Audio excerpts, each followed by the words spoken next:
Hi, I'm Dave. And I'm Matt. And welcome to Sofa Reviews. Today we're watching Nacho Libre. Released in 2006, it stars Jack Black as a monk who wants to be a luchador. And so he becomes one. The end.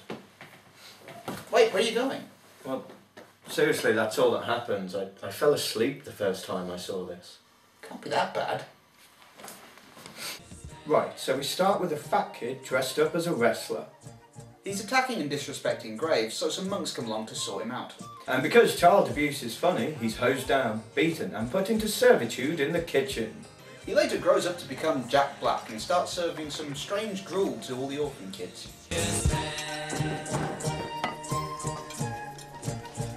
How come we can't ever have just like a salad? And love interest.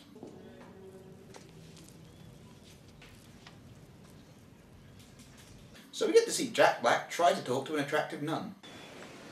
Anyways, I was wondering if you would like to join me in my quarters this night for some toast. Before he can continue with this suave conversation, he's sent to check on someone who has the flu. Where is he? Even though it's quite clear that the guy isn't dead, the woman just lets Jack Black decorate her husband.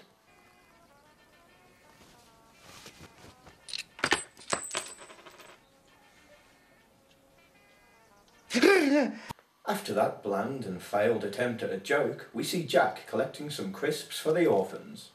Before he can take them, he's attacked by a beggar who steals the crisps.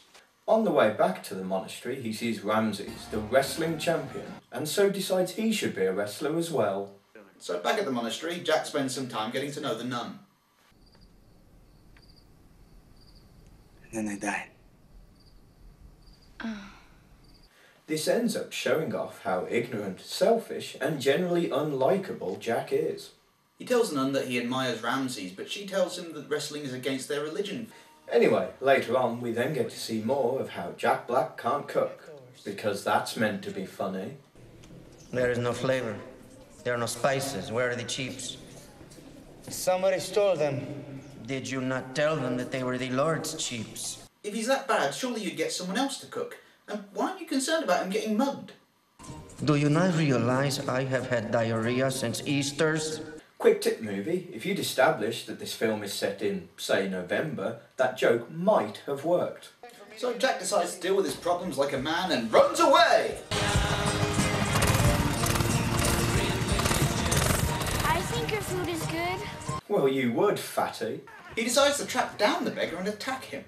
Sadly, he's not decided to embark on a vengeance-fueled killing spree and asks the beggar to form a wrestling tag team with him. If we win, we get 200 pesos!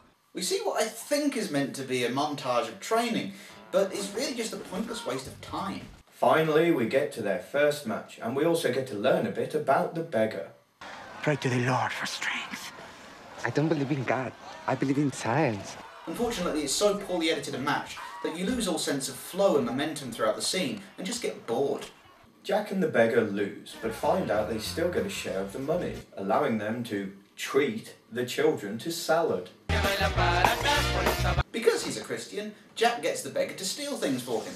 It turns out that if you leave your door open, people will look in on the weird things you do in your room.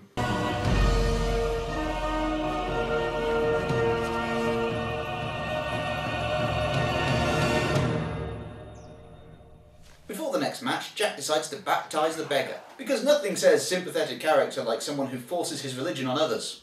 Okay, so anyone who thinks midgets are funny, put your hand in the air. Now clench your hand into a fist.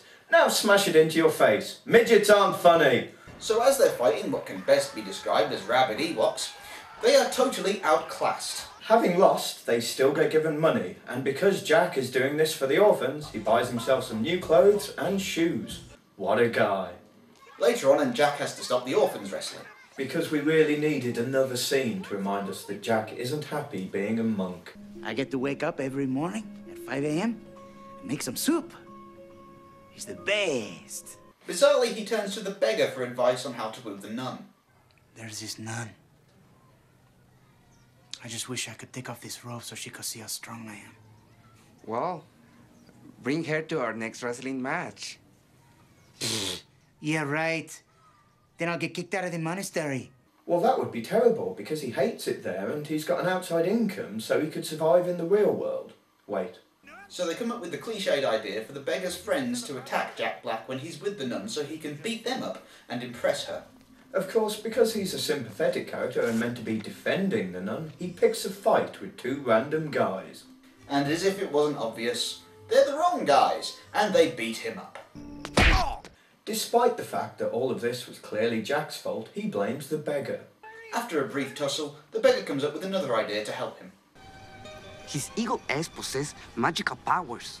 I believe in science. So Jack decides to listen to another idea from the beggar and climbs up to eat the egg. Which would help explain why so many eagle species are endangered. But don't worry about that, there's a fart joke instead. It turns out that aiding the extinction of a species doesn't give you magical powers, so they carry on losing. Jack suggests that Ramses could teach them how to win and that they could speak to him at a party the next evening. However, before that, we get to see Jack with the orphans trying to get an autograph from Ramses. Listen, the kids are orphans. They like you. You are the best. However, because he's the bad guy, offers of praise and requests for autographs enrage him. Yeah, filthy sponging orphans. As they get ready to gatecrash the party, the nun reminds Jack that there's no food for breakfast tomorrow. But our hero needs to carry on with his selfish and poorly thought out plan instead. I want to win! The bouncers won't let them in, so the beggar climbs over the wall while Jack sneaks in with the band.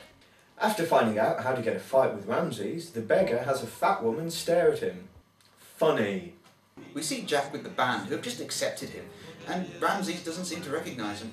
We also learn that fat women apparently move around via a system of tunnels, which actually sounds like a good way to lose weight. Jack sings a song of praise for Ramses, which once again enrages him. So after saving the beggar from the pig beast, they find that two guys have burst their tyres.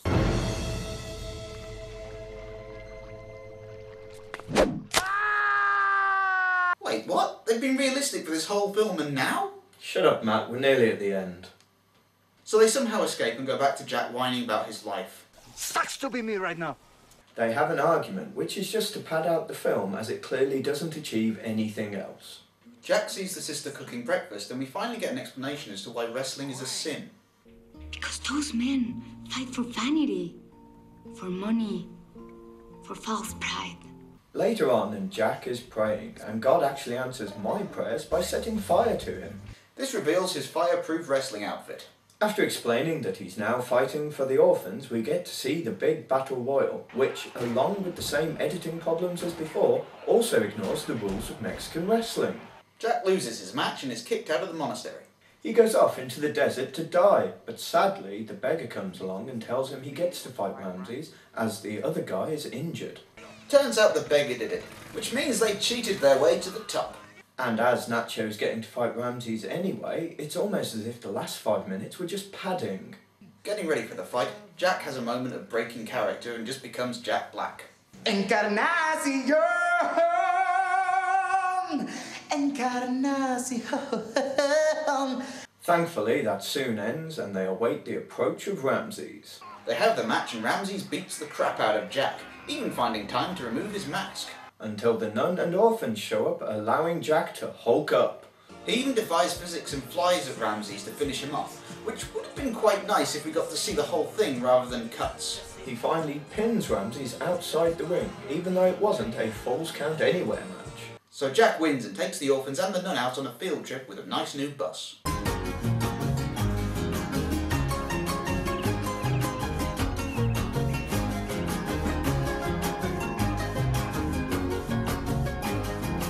God, the ultimate cock blocker.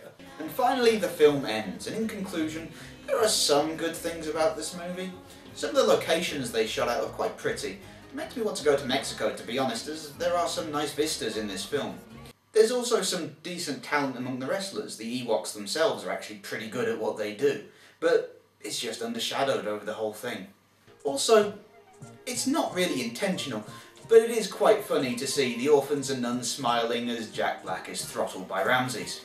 Right, this film is just about a totally selfish, unsympathetic douchebag apparently being portrayed as a feel-good film for the kids.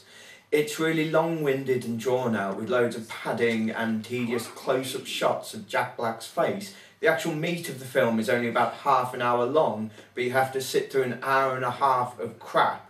And possibly the worst thing about it is that it's meant to be a comedy film and none of it is funny. Well, I think it's trying to be funny in the sense that fat people can't wrestle. Well, maybe it's trying to be funny in the sense that talentless people can't wrestle.